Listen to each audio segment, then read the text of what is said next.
আসসালামু আলাইকুম। জাপানিজ ভাষা শিখলেই কি জাপান চলে আসা যায়, বা জাপানিজ ভাষা যারা শিখে সবাই কি জাপান চলে আসে? এই কনফিউশনটা যারা ভাষা শেখা শুরু করে বা রানিং ভাষা শিখতেছে সবার মনে এরকম একটা কোয়েশ্চন জাগে, বা মাঝপথেও ভাষা শেখার জেগে যায় যে আমি এত কষ্ট করে যে ভাষাটা শিখবো বা শিখতেছি, আমি কি আসলে জাপান যেতে পারবো নাকি ব্যর্থ হয়ে যাব? এটা কি আমার আসলে এই পরিশ্রম কাজে দিবে? এটা আসলেই এরকম কোয়েশ্চন বা কনফিউশন আসাটা স্বাভাবিক। জাপানিজ ল্যাঙ্গুয়েজটা তুলনামূলকভাবে একটু কঠিন, তাই আপনার মনে এই কোয়েশ্চন আসে। দেখেন, জাপানিজ ল্যাঙ্গুয়েজ যাই মন থেকে শিখেছে বা যে ব্যক্তি মন থেকে শিখেছে সে আসলে ল্যাঙ্গুয়েজ শিখে কখনো ব্যর্থ হয় নাই, এইটুকু 100% বলতে পারি। হ্যাঁ, একটা কথা যদি আপনাকে আমি বলি, N3 কমপ্লিট এবং এটার বাস্তবিক প্রয়োগ আছে। আপনি কি সে মন থেকে জাপান আসতে চায়, বাংলাদেশে এরকম একজন লোক দেখাইতে পারবেন? একজন লোকও দেখাইতে পারবেন না। আচ্ছা, N3 বাদ, N4ই ভালোভাবে কমপ্লিট, সে N4 এর টোটাল প্রয়োগ পারে, সে মন থেকে জাপান আসতে চায়, এরকম লোক আপনি খুঁজে পাবেন না। আপনি বলতে পারেন N4 complete, N3 complete, N1 complete, N2 complete লোক কি বাংলাদেশে নাই? হ্যাঁ, অবশ্যই আছে। তাদের কেরিয়ারটা বাংলাদেশে যথেষ্ট সুন্দর দাঁড় হয়ে গেছে, সেই জন্য হয়তো বা তারা জাপান আসতে চায় না, এই জন্য জাপান আসে নাই। এটা বাস্তব বিষয়, এটাই স্বাভাবিক। দেখেন, জাপানিজ ল্যাঙ্গুয়েজের 5টা ধাপ হয়, আপনিও জানেন, সবাই জানে। বরাবর আমি আমার ভিডিওতে আলোচনা করি। N5 থেকে শুরু হয়, N4, N3, N2, N1। এখন আপনি ল্যাঙ্গুয়েজ প্রোগ্রামে আসবেন, আপনি কাসাদ্দি করে N5 লেভেলটা শেষ করছেন, এইটা কি আসলে ভাষা শিখা? এটা কি আপনি ভাষা শিখার পণ্ডিত হয়ে গেলেন? না। ন্যূনতম পক্ষে N4টা যদি ভালোভাবে শেষ করেন, ধরেন কোনো কারণে আপনি স্টুডেন্ট ভিসাতে রিজেক্ট হইলেন, আরও বিভিন্ন ক্যাটাগরি আছে জাপানে আসার জন্য। SSW প্রোগ্রাম আছে, TITP আছে, international human job service visa আছে।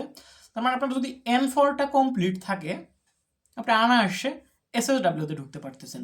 ভালোভাবে N5টা কমপ্লিট থাকলে, N4টা শেষ থাকলে দেখা যায় আপনি TITPতে ঢুকতে পারতেছেন। আপনার যদি অনার্স কমপ্লিট থাকে, আপনি ইন্টারন্যাশনাল হিউম্যান জব সার্ভিসের সাথে ঢুকতে পারতেছেন। মানে ল্যাঙ্গুয়েজটা যদি ভালোভাবে রপ্ত করেন, আপনার যদি রিজিক থাকে, অবশ্যই জাপান আসতে পারবেন। ধরেন কোনো কারণে আপনি জাপান আসতে পারলেন না, ধরেন আপনি রিজেক্ট, ল্যাঙ্গুয়েজ শিখছেন খুব ভালোভাবে, ল্যাঙ্গুয়েজ পারেন, N4 বা N3 কমপ্লিট অথবা N2 অথবা N1 কমপ্লিট। আচ্ছা, আমি ধরলাম N4টাই আপনার কমপ্লিট। এইটা তুলনামূলক আপনাকে কতটা যে অন্যদের থেকে এগিয়ে রাখবে, এটা আপনি কল্পনা করতে পারবেন না। জাপানিজ ল্যাঙ্গুয়েজ জাপানে যেমন ভ্যালু, বাংলাদেশেও এটার অনেক ভ্যালু। বাংলাদেশে হিউজ পরিমাণ কনসালটেন্সি আছে। আপনি ধরেন সদ্য ইন্টার পাস করছেন, জাপানিজ ল্যাঙ্গুয়েজের N4 কমপ্লিট আছে, ভালোভাবে পারেন বা বুঝাইতে পারেন, অনায়াসে আপনি বিভিন্ন কনসালটেন্সিতে 25 থেকে 30,000, এটা মিনিমাম, আপনার যদি ক্যাটাগরি থাকে এই স্যালারিতে আপনি জব জব করতে পারবেন। আপনার এর থেকে ভালো ক্যাটাগরি থাকলে আপনি এর থেকে ভালো জব করতে পারবেন। আপনার যদি অনলাইনে পড়ানো এক্সপিরিয়েন্স থাকে, কোর্স বিক্রি করে আনায়াসে 50, 60, 70, 1 লাখ টাকা বা আরও উপরে কামাইতে পারবেন। এটা অ্যাভেলেবল, কারণ জাপানিজ ল্যাঙ্গুয়েজের বর্তমানে হিউজ চাহিদা। বাংলাদেশের সাথে জাপানের সম্পর্ক পূর্বেও ভালো ছিল, এখনও ভালো, আশা করা যায় ভবিষ্যতেও ভালো থাকবে। এইটা গেল। আমি এটা বলতে পারেন, এটা কি আসলেই পসিবল? আমি অন্যদেরটা আসলে কখনো উদাহরণ হিসেবে টেনে আনি না, আমার বাস্তবে যা ঘটে বা আমার লাইফের এক্সপিরিয়েন্স থেকে আমি বলার চেষ্টা করি। আমি N4 কমপ্লিট করে বাংলাদেশে প্রায় 2 বছরের মতো ল্যাঙ্গুয়েজ টিচার হিসেবে জব করেছি। আমি অনার্স ফার্স্ট ইয়ারে পড়া অবস্থায় রানিং। দেখেন, আমার বয়সী ছেলেপেলে বা ইন্টার পাসের এডুকেশনাল কোয়ালিফিকেশন দিয়ে মানুষ টেক্সটাইল, গার্মেন্টস অথবা পড়ালেখা অবস্থায় টিউশনি অথবা কোন কোম্পানির কাজ করলে এসআরের কাজ করে, এর বাইরে না। এইগুলা স্যালারি কি হয়? টিউশন করালে 5, 10, 15,000, টেক্সটাইল বা গার্মেন্টস 10, 15, 16, এর উপরে না। ওই যে সেমভাবে কোম্পানির এসআর বা মার্কেটিং খাতে যেটা করবেন 15, 16, 17, 18, এর উপরে তো আর না। এইগুলা কাজের কিন্তু তেমন দেশে ভ্যালুও নাই, আর স্যালারিটাও কম, আপনি চলতে পারবেন না ভালোভাবে। আমার স্যালারি যেটা ছিল এই 2 বছরে, আলহামদুলিল্লাহ যথেষ্ট হাই এবং যথেষ্ট বেশি ছিল। আমার ক্রাইটেরিয়া দিয়ে, মানে অন্য জব যেগুলা করে এগুলো থেকে অনেকটা বেশি। ইভেন তার সাথে মনে করেন আমার অনেক সুযোগ সুবিধা ছিল, আবাসন ফ্রি, নানান কিছু ফ্রি। তার মানে এই ল্যাঙ্গুয়েজটা আমাকে আমার সমপর্যায়ের অন্যদের থেকে কতটা এগিয়ে রেখেছিল, এটা শুধু আমি জানি। ইভেন আমার যে সম্মানটা ক্রিয়েট হয়েছে আমার শহরে, ময়মনসিংহ শহরে, আমার স্টুডেন্টদের সাথে আপনারা হয়তো বা মিশলে বা তাদের কাছ থেকে শুনলে বুঝতে পারবেন। দেখা যায় এটা আলাদা একটা সম্মান, টাকার পরিমাণটাও অনেকটাই বেশি স্যালারির দিক থেকে দেখলেও, সুযোগ সুবিধাও বেশি, ইভেন ভবিষ্যতে আপনার কেরিয়ার ডেভেলপ করার মতো সুযোগ থাকে। ল্যাঙ্গুয়েজ তো আপনি একটা ধাপে দাঁড়ায় থাকবেন না, ল্যাঙ্গুয়েজ আপ করবেন, আপনার সব কিছু বাড়তে থাকবে। এটা ছিল শুধু N4 শেষ করার পরে।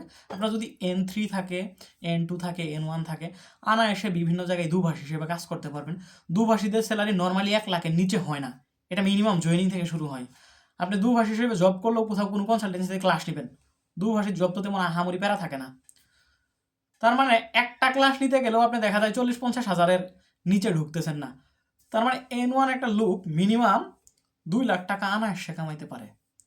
N1 কমপ্লিট করতে কেউ যদি কঠোর পরিশ্রম করে মোটামুটিভাবে 2 বছরের উপরে N1 পর্যন্ত যাইতে লাগে না।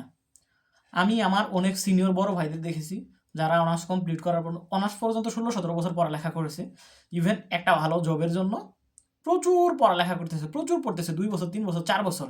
দেখা যায় তার ভিতরে 2-3% বা 5% লোক সফল হয়, সবাই কিন্তু হয় না। এসে আলাদা, এই যে তেমন ভালো স্যালারি না এরকম জব করতে হয়। কিন্তু একজন লোক যদি 2 বছর জাপানিজ ল্যাঙ্গুয়েজ সেইভাবে পড়ে, তার কেরিয়ার যে কনফার্ম দাঁড় হবে এটা নিশ্চিত। তার মানে জাপানিজ ল্যাঙ্গুয়েজ শেখাই কিন্তু কোনো মার নাই। আমি আপনাকে জাপান আসার জন্য উৎসাহিত কখনো করব না, সেটা আপনার ব্যক্তিগত বিষয়। আপনার মনে চাইলে জাপান আসবেন, না চাইলে না আসবেন, কিন্তু আমি জাপানিজ ভাষা শেখার জন্য আপনাদের সবসময় উৎসাহিত করতে পারি। বাংলাদেশে বেকার যারা আছেন, জাপানিজ ভাষা শিখে দেশে অথবা জাপানে যে কোনো জায়গায় কেরিয়ার গঠিত করতে পারেন, এটা খুব ইজি। কিন্তু একটা বিষয় হচ্ছে, আপনি যদি দেশে কেরিয়ার গঠিত করতে চান, হ্যাঁ অন্তত পক্ষে একটু ভালো ছাত্র হইতে হবে, বা যদি N4 কমপ্লিট করে কেরিয়ার গঠিত করতে চান তাহলে দেখা যাবে আপনি অন্যদের পড়াইতে হবে, এইটা নিজের ভিতরে থাকতে হবে। তাহলে যদি এইটা আপনার পক্ষে পসিবল হয়, অবশ্যই জাপানিজ ল্যাঙ্গুয়েজ শিখবেন। জাপান আসাটা সম্পূর্ণ আপনার উপর নির্ভর করতেছে। আমার এই ভিডিও দিয়ে যদি একটু উপকৃত হয়ে থাকেন বা এরকম জাপান রিলেটেড তথ্য পেতে, যদি ইউটিউব থেকে দেখেন সাবস্ক্রাইব করবেন, ফেসবুক থেকে যদি দেখেন ফলো দিবেন। আর আমরা কোনো কনসালটেন্সির পক্ষপাতিত্ব না হয়ে অনেস্ট গাইড করে থাকি জাপান আসা এবং ভাষা রিলেটেড। আপনাদের যে কোনো হেল্পে আমাদের সাথে যোগাযোগ করবেন, আমাদের টিম সবসময় আপনাদের সাথে আছে। ধন্যবাদ। আসসালামু আলাইকুম।